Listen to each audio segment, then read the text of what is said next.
2011 metai, balandžio 2 diena. Su kompanija pradedam plaukimą Grūdos upe. Paskutinę minutę pakeitė maršrutą. Pagal rekomendacijas mes nusprendėm plaukti Grūdos upe. Niekas iš mūsų dar nėra jie plaukęs. Vat išbandysim. Ula jau daug kas plaukia. Kokios mūsų plačia dugnės baidarės bei kylio. Nu nieko, bus lengva vairuoti. Atvežė mūsų štai su tokiu autobusiuku, 9 viečių, mes atvažiavom 13 žmonių, 12 plaukiančiųjų.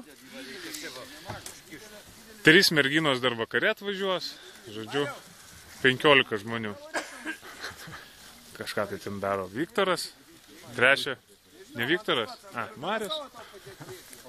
O čia tiltas ir šiandien mes varysime iki Puvočių minimum. O gal dar ir Merkių pravažiuosim. Sako, kad čia dabar yra ramu, nuo Kašėtų prasidės malonumai ir bus ir didesnės srovės, ir akmenų, rėvų. Na, žiūrėsim. Maudysime šiandien, nesimaudysim. Sekit reportažą.